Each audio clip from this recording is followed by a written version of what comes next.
And then the cliffhanger I was left on was, holy shit, did Sanjay just invent like the BlackBerry? Man, did I learn a valuable lesson. It cost me probably $20 million.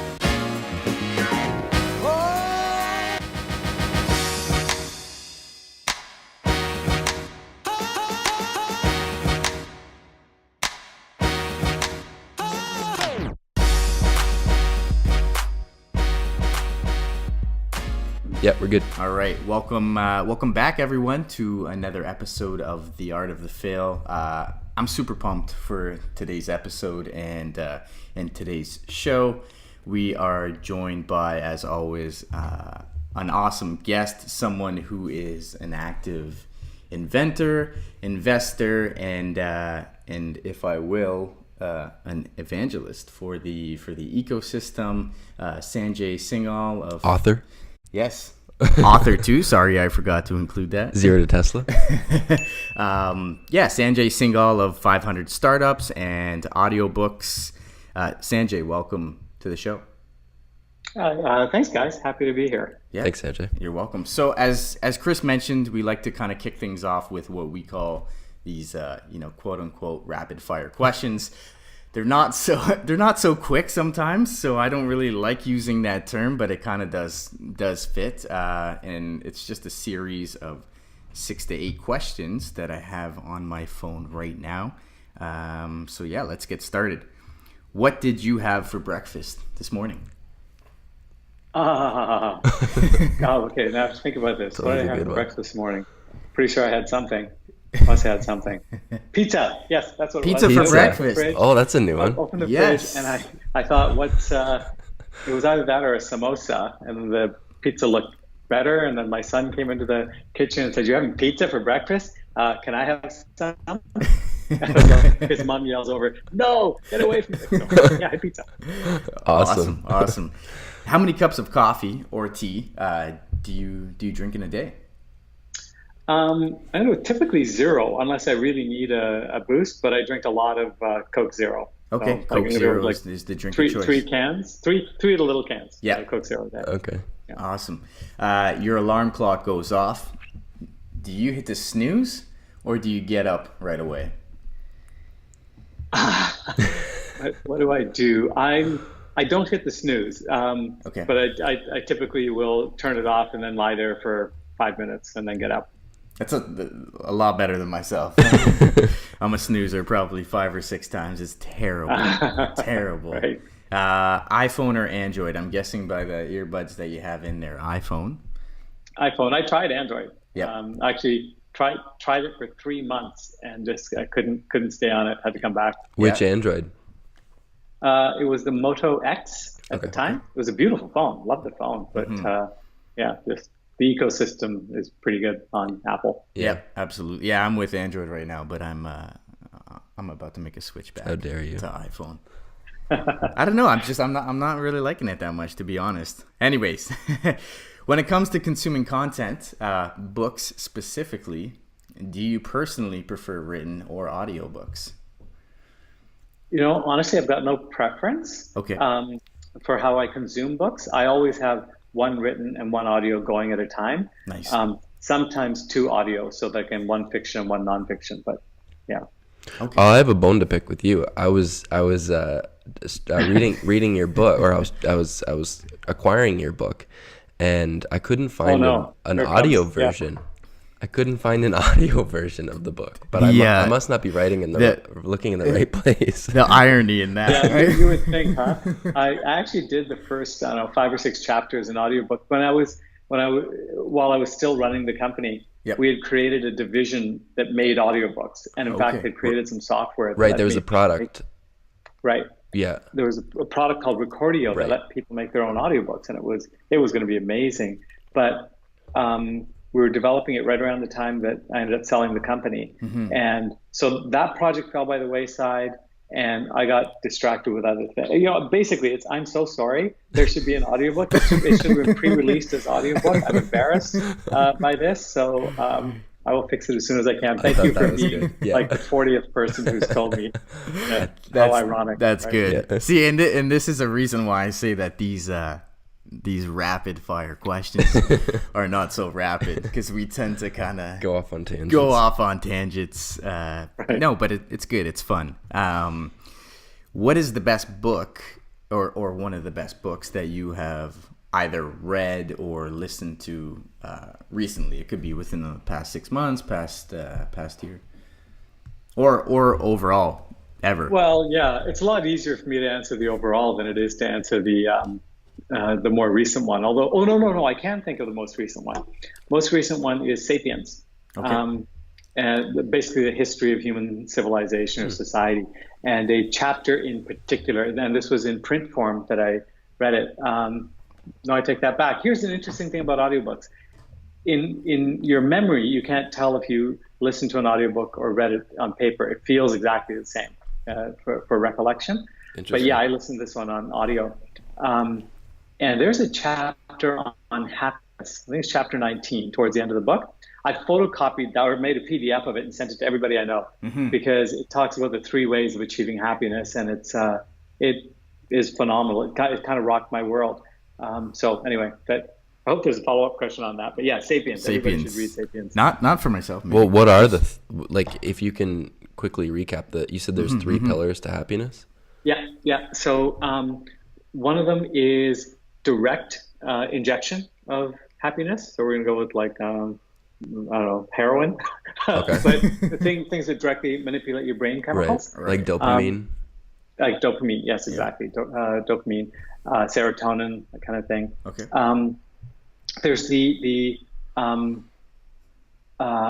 achieving of what is it? Having a baseline existence that keeps you alive, right? Mm-hmm. So, but this is a very small portion of happiness, especially in the Western world, right? So once you've got a salary of $70,000 and food over your food and then a roof over your head, you're pretty good. But the third one shocked me, which was having a strong belief system and living according to that belief system, all by itself. This is why people in the Middle Ages, religion made them happy, that they really strongly believed in it. They lived according to it. Nowadays, if you're a Trump supporter, right, and you surround yourself with other Trump supporters, and you only watch Fox. Actually, I don't even know if Fox is pro-Trump these days, but if you only watch pro-Trump rallies, then you're going to be happy, no matter how deluded or not you might be. And maybe I don't want to make a judgment on that being in Canada, but you guys are in Canada, right? Yep. Yeah. So I can say whatever I want about Trump. Okay.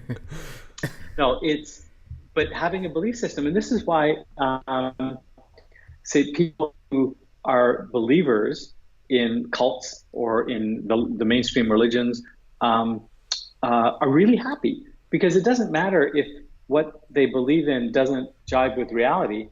It only has to match up with what the people around them believe in. So there isn't this constant dissonance between what they believe and what they hear. So that has profound implications for how you live your life, right? And why you shouldn't surround yourself by naysayers, right? Absolutely. Anyway. Well, no, it's I'm actually glad we sort of organically went there. It's something I've been thinking a lot about recently. I've been consuming a lot of content from Jordan Peterson. I don't know if you're familiar with Jordan Peterson. I do, yeah. And I'm sort of digging into some of his biblical lectures and stuff like that. And I think that atheism isn't a great word to describe what the camp that I live in. I don't think I know where I stand in that whole thing, but I've definitely never been religious per se. But I've been thinking a lot recently about that exact point.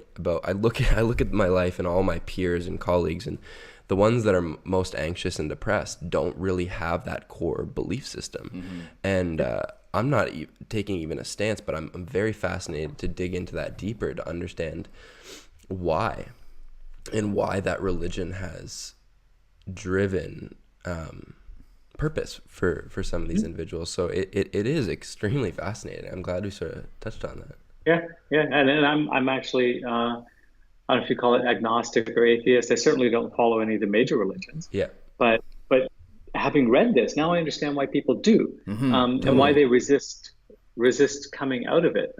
Totally. So, yeah, awesome. And sometimes we get deep on the art. Last question for, again, these quote unquote rapid fire questions.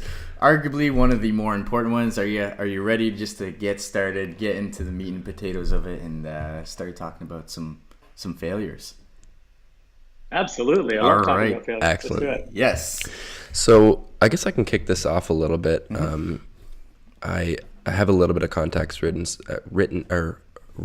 read some of your book, and one of the things that fascinated me sort of about your early days was that obviously there was some heavy influence from your parents and that sort of culture that you grew up in to go to school and get a good job. That was very important to them, and I'm sure in some way, shape, or form you're influenced by that. And you sort of, it's an interesting story about your early days, because you went to New Brunswick for your undergrad, and then you got your master's at UBC, and then you even did an MBA at Cornell afterwards. But each step or each new post-secondary institution in your life was also counterbalanced by, you were always hedging your bets, but it seemed that you were never afraid of risk. So you started the video delivery company, but you hedged your bet with Nortel, was it? At the time? Yeah. And so each sort of step was taking a more enormous amount of risk, but hedging it with something, whether it was a really great job or a degree. Can you talk a little bit about sort of your thought process in that, and where those influences came from? Oh boy, I feel like this is the kind of thing I should be talking about with my therapist, right? Because this is delving deep. Yeah. Because as you're giving those examples, it occurred to me that there was a hedge I made, major in college, which was electrical engineering. I was way better at computer science than electrical engineering, and I just found it easy for me. And it felt like if I took that easy path, that I'd be missing out on something. Like it was just this background feeling that jumping into something I loved that I was really good at was a bad idea, and that I should go into something which was going to be pretty good that I needed to learn at. And then the hedge in this case was computer science, because comp sci, I took those courses in electrical engineering, aced every one, and I always had that. My summer jobs, I would always get engineering jobs, but doing computer science. So I felt like now I had two things I was good at. And yeah, you're right. That kind of hedging continued throughout my career. Now, the only thing I can't say. So here's a problem with talking about failure. Okay, is it worked out, right? So whatever I did in the past has resulted in a pretty nice situation now.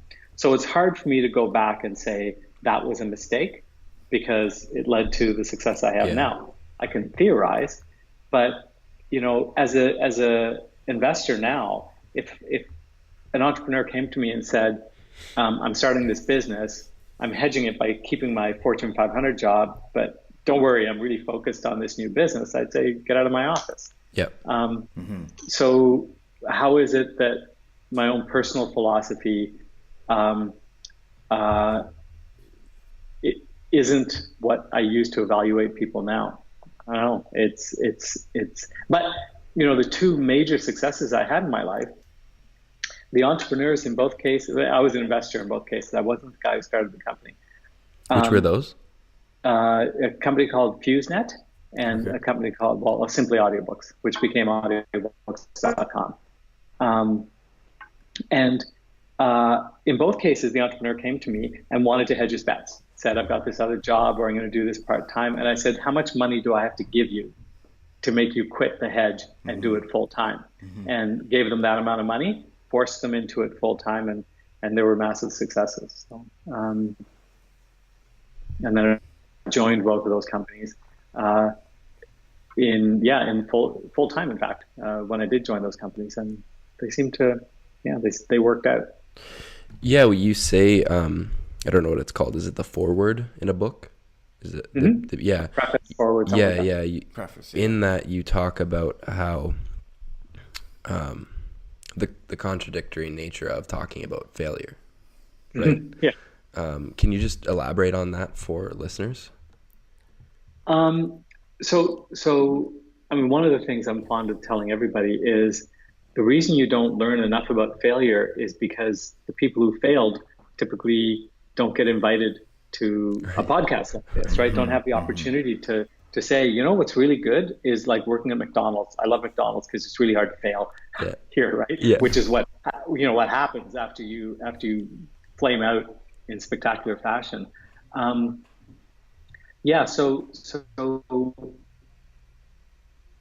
and there's this feeling, if I tell you to do X, like don't go to business school, right? You shouldn't go to business school. And that is a piece of advice I have, by the way. Don't go to business school. There's very specific reasons to get an MBA. But most people don't do it for those reasons. And I don't expect that you're going to listen to me. Like, who the hell follows advice from their parents or from some entrepreneur on how they should live their life? But the thing I say in my forward is, this advice isn't to make you avoid those mistakes. You're going to make a mistake. And you need to. You make mistakes, you need to. You'll learn from your own mistakes. It's just that when you make the mistake and you think, oh yeah, this other guy made the same mistake and it turned out well for him, you'll just feel less bad, right? I think people like reading stories or hearing stories about failure. And that's why you guys are so popular. Yeah. That they like to hear it because it makes them feel. Yeah. Sorry, you broke up there, but it said you said that it makes. Yeah, it makes people who feel better because they realize they're not the only one. Right. They're in it together with all these other people who are failing. Right. So then, in your early days, one of the things we were talking about on the way here was how it never seemed like. Now, correct me if I'm wrong. At least in the few beginning years, there was nothing that you were super like.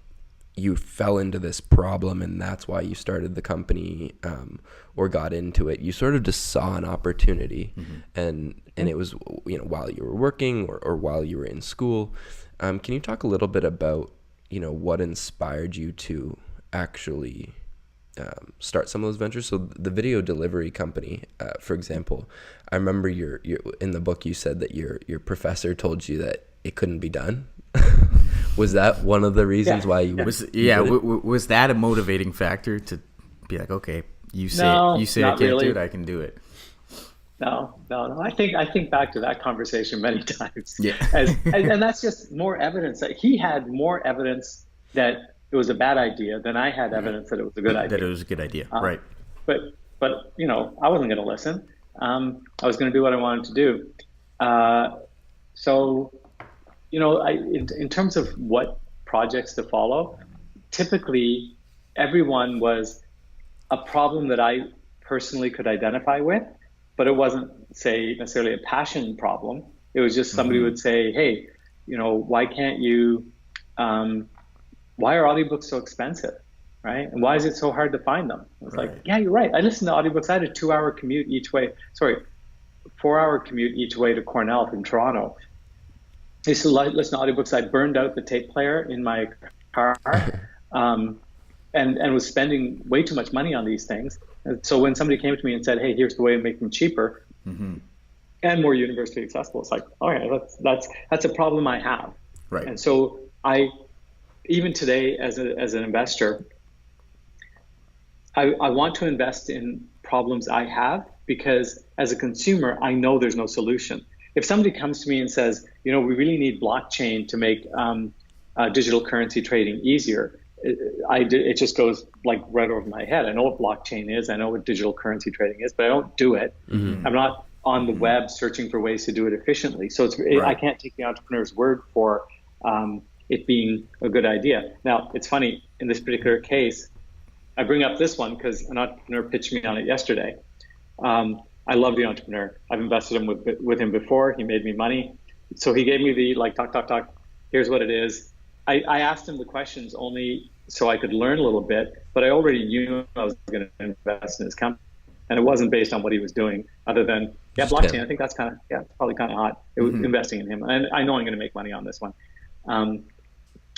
So yeah, understanding the problem is why I started businesses. But I'm going to throw in one more generic piece of advice here. Is the whole idea of following your passion. Yep. Following your passion is bullshit. People should not follow their passions.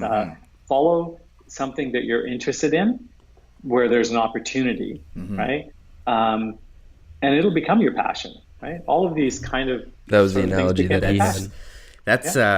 That's exactly like Chris was saying. We were talking about this actually on the way into the studio this morning, and during our discussion, we're like, it sounds like, maybe not now knowing that you have personally identified with some of these problems, but I'm like, it more sounds like, to me at the time, I was saying to Chris that these were, personal interests because you probably identified with the problems, and you did, and then, then they become a passion. It's not like you were just saying, like they weren't passion problems or situations that you were trying to solve because you were passionate about them. I think for anyone listening, that the passion does develop over time. Yeah, absolutely. I think it's important to maybe define what we're talking about. Like, what is a passion? Genuinely, I felt like I've always known that I was going to be an entrepreneur. I've literally done nothing else. It's like, it feels like the only gear that I have. I don't know if that's a passion, like you said, so much more as an interest that I became passionate about it. Yeah. Well, this is interesting, because I'm now immersed in a world where entrepreneurship is cool. We talk really a lot about that. Yeah, it's like that wasn't the case 30 years ago. 30 years ago, it was like any reasonable parent would say that I'm throwing my life away. So I was caught in that crossfire between my parents saying, go get a real job, and my father being an entrepreneur. Right. And so what was it a passion? No, I ended up being an entrepreneur. Honestly, part of it was people expected that I would end up this way. I certainly expected it of myself. Maybe yourself, Chris, that it's, you always knew you were going to be an entrepreneur, and that's all you've done. For me, I couldn't hold down a job. And that's actually what it was for my dad as well. He got fired. He couldn't get a position. He couldn't listen to people. That's me. I've done well in my Fortune 500 jobs, but would always I've been fired 4 times, and I'm not making this up. It's like I was fired because I would argue with management. So the only way to solve that was to be management. Right. So my passion, I'm going to go with, is freedom, right? Being able to do what I want to do. And now that I have more freedom, I'm loving it. Like, this is great. It's the thing about having made some money is a guy sent me a link on WhatsApp this morning for this music festival in the Caymans next February. It's called Kaboo, I think. Yeah, Kaboo. And it's phenomenal. It's like the headline music were Chainsmokers, Duran Duran, and Zedd. Okay, and if you had asked me last night who you would just instantaneously go to a concert for, it would have been those 3 guys, three musical acts. So first I checked the actual website because I thought it was like an April Fool's type joke, this idiot's sending this thing. And then it's like, no, it's real. And I was able to, I don't have to check the price. I don't have to check anything else. Like, check the dates real quick, and then I'm on it. Like that kind of freedom. And then pull trigger. Yep.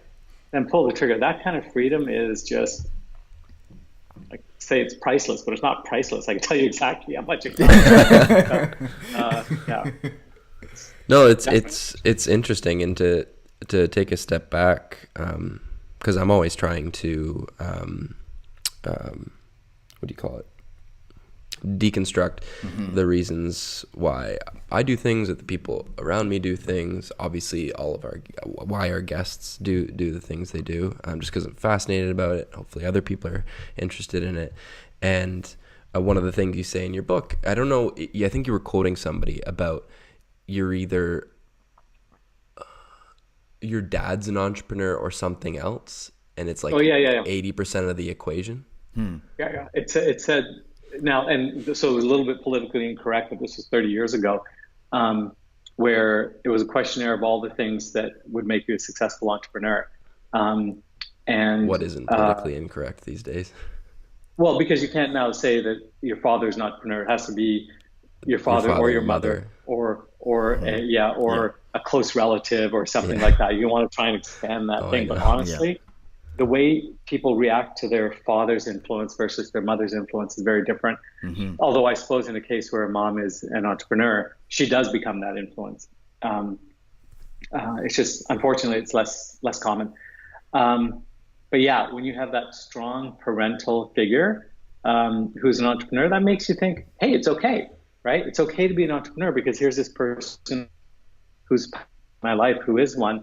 And that's just not true for a lot of people. Yep. And, I saw it in my first marriage where my wife's parents were both bankers. And she never accepted the risk, just was not comfortable with the risks I was taking on the entrepreneurship side. And a big component of what led to the divorce. Yeah, it's really tricky. My mom may or may not be listening to this right now, but my dad is an entrepreneur. And, okay, well, there you go. Right. Yeah, it's like super interesting to think about that. And my mom doesn't have that gene or whatever. And definitely there's like, you'll get a job. She was the one that made sure I got a bullshit sociology degree and, everything else. Okay. Yeah, I love it. If we, but by the way, can I comment on that for a second? Please. Yeah, please do. Be this guy who was very opinionated on things like, yeah, that's a bullshit sociology degree, and I've come to realize that that those kinds of degrees are actually incredibly valuable because the skills they teach you are in many ways more valuable than the skills I learned in engineering, right?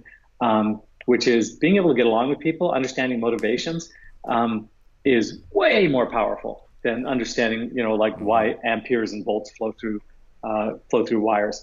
And it wasn't until I started understanding people better that I started having these successes in my life, developing interpersonal skills and being able to someone else's shoes, massively powerful empathy. Empathy. It's not just empathy. So maybe I'm defining it incorrectly, but in my mind, empathy is the emotional, putting yourself in the other person's shoes.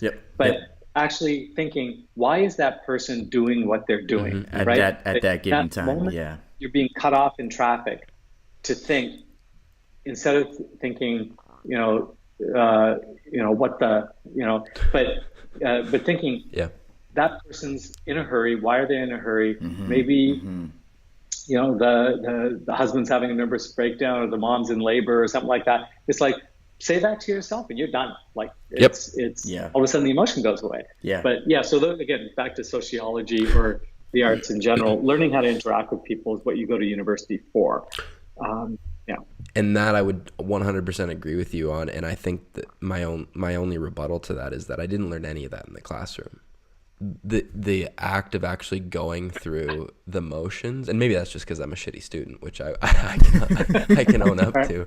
I just didn't have the attention span for, philosophy and shit. But you and me both. Yeah, but I did. I learned all of that, having to move away from home for the first time ever.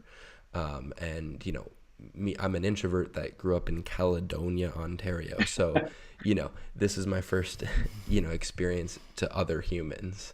So yeah, I can totally agree. What degree do you have again? Something useless also? Mine is, mine's biology and psychology. Yeah. So I was one of those people, when you're on the verge of deciding to go to university or going to university, I just went the direction, the path of something I was good at. Science, biology, never did any work, always got, high marks, 90s in high school doing it. So I was like, yeah, this is probably what I'm supposed to do, or maybe I'll start to like it more because I'm good at it. Sure enough, that was definitely not the case.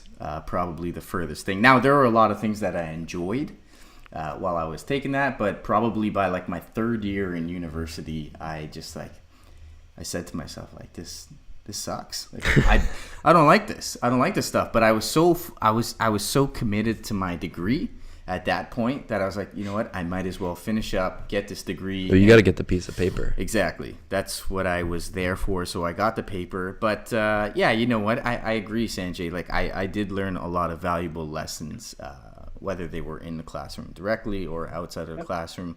I mean, I wasn't in class much, to be honest. So definitely more lessons learned outside of the classroom. Two of us are great spokespeople for post-secondary education. Right? Well, but yeah, no, for sure. Yeah, maybe we are. You are. You both completed your degrees, right? Yep. And now things are going well. So I know lots of people who didn't. One of the, again, your pet peeves about people when they're advertising for jobs, and they list here's the experience you need, here's the degree you need, all this stuff. It's like, all of that is BS. Yeah. The two best developers I ever had, and I've worked with a lot, were both Waterloo dropouts because they just couldn't take it anymore. That they knew more than their professors did and having to show up in classes. And they both left with a semester left to go, right? Just as a kind of a final FU to the school. Yeah. And they make more than most of their colleagues at similar ages now do, because they're so damn good at their jobs. But yeah, I tell everybody, you got to stop advertising for these bullet point requirements because they're not relevant to how somebody does in their job. It's like, meet with them, get references, see how they tackle problems. Anyway, yeah. Exactly. No, and that's certainly, unfortunately, I don't have any corporate experience necessarily to sort of echo that point, but it's definitely true in your corporate careers, as I can only know through your book. But you moved up a lot very fast. By the age of 30, you were in a director position, and all of those sounds like just was based on building relationships, and sort of to what you were saying earlier about things started to happen once you better understood those interpersonal relationships and people. It was very indicative to your sort of success in the corporate world. Yeah, you learn these. I don't know if you can call them verbal tics, but I was just talking to a buddy of mine the other day. If he's listening to this, he'll recognize himself. He was talking to this girl, and she was saying certain things, and he said, "Wow, she really thinks the same way I think." And I looked at like this chat conversation. I said, "Dude, she's using these verbal mannerisms that make you think that, but it's actually not true." And it's things like saying, "Oh, I was just about to say that," or I was just thinking that, or I was just going to tell you that. Like, so you're catching up on the conversation, but if you're acting like you're ahead in the conversation. Yeah, right. And this is, I don't know, just a funny preface to what I was really wanted to say, which is, I learned that in job interviews, the first question you should ask is, what would it take to be a star in this position? Or tell me about somebody else who's really good at this. What do you admire about that? And then you just repeat that back over the course of the next half hour, right? And I would get any job I interviewed for, I would get it just because somewhere. So if whoever's out there listening, one piece of advice I can give you to improve your life when you need someone else to do something is ask them what kind of answers. This is hilarious. Say, what would you like me to say? And then just say it. Yeah. Right? Yeah. Just repeat it back over and over and over. Yeah. And you've won. And that was a product of many frustrations throughout your corporate days, because every time you'd get a performance review back, it would be that's right. It would be just keep trucking or whatever, and and there was no actionable feedback. Now, if we can just take a little bit of a fast forward, one of the pieces about your story that I was super fascinated about, and I was sort of left on a cliffhanger, which I thought might be interesting to get you to finish here, was it Novotel, the company you were working for, that sort of was a product of you wanting to start your own company again, and you had this idea for the mobile email transmitting through a device, and you so you did that through Novotel, and you sort of ran that arm. And then the cliffhanger I was left on was, holy shit, did Sanjay just invent like the BlackBerry? and you got called into Jim Balsillie and Mike Lazaridis's. There you go. Where'd you find that? Oh, I know, this is my old bricked. It's one of Chris's. Chris is actually he's decided that he's gonna go back to BlackBerry. He's ditching iPhone or what do you have right now? I got the Google Pixel. Right.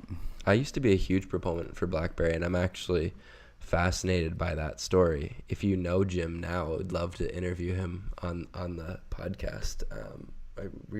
Something I would, unfortunately I don't know him well enough to have that conversation, but I would love to meet him at a cocktail party and just say, hey Jim, you remember that conversation that we had 20 years ago or whatever it was now? Yeah.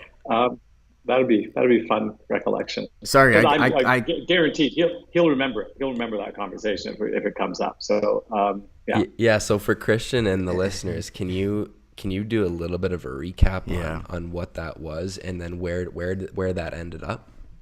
Yeah, sure. So what happened was I was working for a different company, not Novotel, but I was working for a company that made data modems. So just things that you could plug into the side of your laptop, and your laptop could then communicate with the cellular network, and you could send and receive email on your laptop.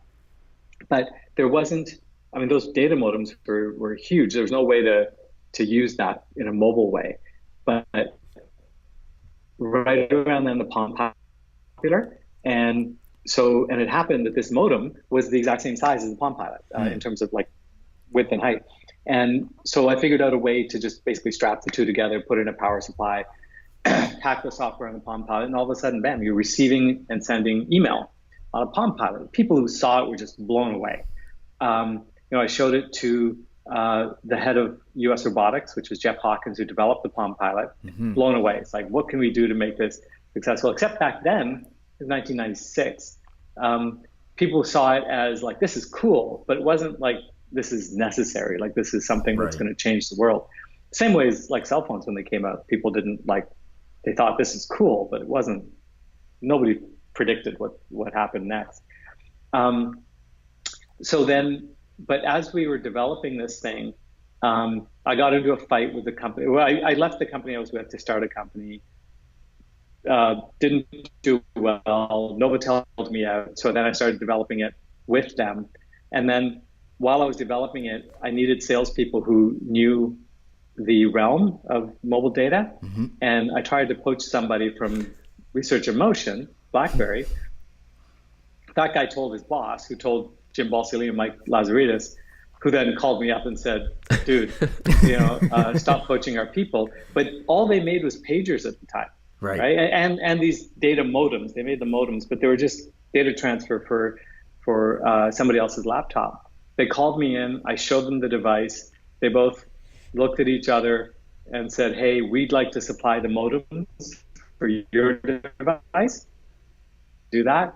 And 2 years later, about a year and a half, 2 years later, they developed text-based paging, which was absolutely the predecessor to email on a phone. I didn't invent the BlackBerry, but maybe you influenced that. I'll take credit for it. If you want BlackBerry, I'm not going to argue with you. I kind of figured that's the way the story was going, but I'll give you credit. We'll give you credit here. Well, yeah, we'll give you credit for that. Yeah, no, we got to the part where eventually, because I was fired from Novotel, the product was developed. It was being distributed. It was a enterprise product. So I think warehouses used it to send like companies used it to send messages back and forth between field staff and corporate staff. And the company went public, and on the basis of that product. And wow. I several times in my career. So I think in some ways I just felt that it was inevitable that it would happen eventually. But that was one of the times that I owned a lot of stock in that company. So what was the story behind you getting fired then from Novotel in that instance?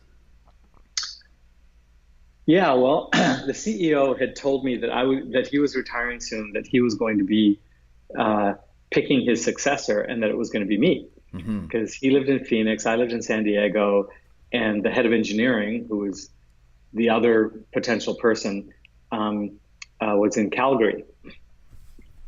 And the head of engineering was a pretty powerful guy himself, also had a big ego like I did, but I had the CEO's ear. And so I wanted to hire somebody one day, and the head of engineering vetoed it. And I was like, who are you to veto my hire? I'm in the US, I run the US organization. I've got the cool head of engineering, payroll goes through my part of the company. I don't like the guy, I don't want him. And it turned into a pure ego battle.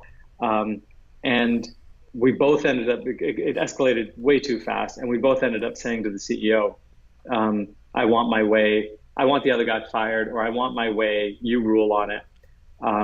The head of engineering said, if you go with Sanjay on this one, I quit. And he was absolutely necessary to the company, and I wasn't, because all of my IP had already been signed over to Novotel. And I don't regret that. That wasn't the dumb part of what I did. The dumb part of what I did was not empathize and not understand why the other guy was doing what he did, and also backing the CEO into a corner where he had to make a decision when I didn't have to. Like, I started playing poker after that, and understanding that you need to really understand what that is. It's not what you have. It's not what he has. It's what he thinks you have. And I accurately assessed that. So, and that was it. My dad, man, did I learn a valuable lesson. It cost me probably $20 million, but in the end, it made me more than that. So it's cool. It's all good. It's good. It's all good. It's all good. It's 20 million. It's in that game. Yeah, that's why we do this. I love those stories. I guess then to sort of end off on a little bit of an anecdote, between the 97 and then sort of the audiobooks exit, is there any juicy failures after that point that really stand out to you that we can talk about? Well, some of the stuff, like in the book, I had to change a few names. Yeah, of course. Right? And the absolute juiciest failures have to do with the names I changed, because these aren't stories that people want floating around. Right. But I guess without revealing the names, this was one of the times I got fired. And this time I got fired because I just thought a lot of myself. I wanted to do I was COO at Simply Audiobooks at the time. And everybody reported to me. But I was a little bit bored. The company didn't seem to be going anywhere. And I got involved in a side project. And the board eventually found out about it and told me to stop. And again, this is like, I can do this if I want to. I mean, I'm the biggest shareholder. I started this company, or almost started this company. Who are you to tell me what I can and can't do?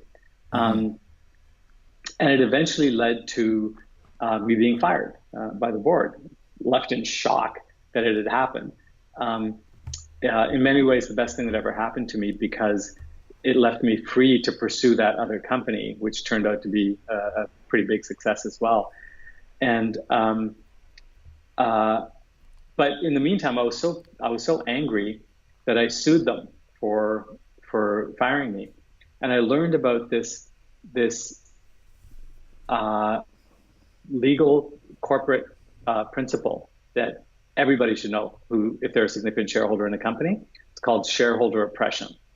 And if you own more than 10% of the stock of a company and they try and screw you over, and this is exactly what happened to Eduardo Severin with Facebook, right?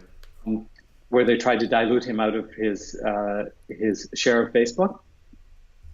When you sue somebody for this particular offense, it's a criminal charge, not a civil charge, and it scares the bejesus out of directors of any kind of company, because they're personally liable. There's no D&O insurance that protects you against a criminal charge. Right. So while in the end it was completely irrelevant, because what ended up happening with the audiobooks company had nothing to do with me being fired or the lawsuit or anything else.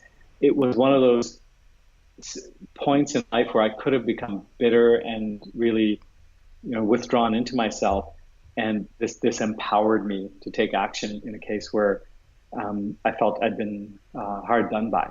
So, I say the anecdote because everybody should know this, and hopefully, the art of the fail. It's like if you failed and then somebody tries to screw you over, go talk to a lawyer. But don't talk to a lawyer. Sometimes they actually know what they're doing. Yeah. Oh, that's interesting. I'd never heard of that before. Yeah. That's cool. Okay, awesome. Thank you so much, Sanjay. Last question before we have you go. If there was one person, maybe you know them, maybe you don't, that you would call out to share their story on the art of the fail, who would they be? Something maybe that you're interested in learning about yourself. The hardest thing, Chris, is the hardest part of answering that question. There's lots of people I would love to have talk about their failures. But they're not there comfortable. They're just really, but I've talked to them to say, hey, tell me what happened here, or tell me why you did that. Right. Hoping to get a true failure story, not one of these backhanded failure stories. Out, and it's just, it's all these names pop to mind that when they talk about their failures, they always couch them in terms of success. So I'm gonna have to get back to you. Okay. let me think about it. Well, that must be good then. Okay, well, thank you so much, Sanjay, for spending some time with us today. Yep, thank you, Sanjay. Appreciate it. And I'm sure the listeners are going to really enjoy this one. Yeah, well, thanks for having me. This was a lot of fun.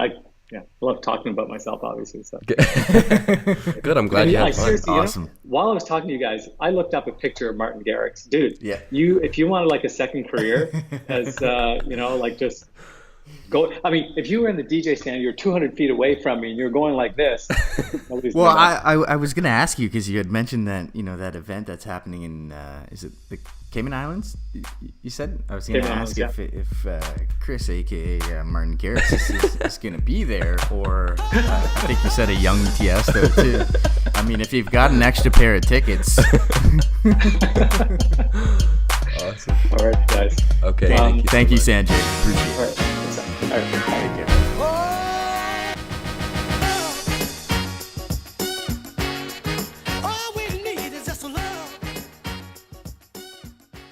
And thank you. No, not you. Yeah. Thank you for watching today's episode. Thanks, everybody. I hope you enjoyed this episode. Before you leave, please subscribe.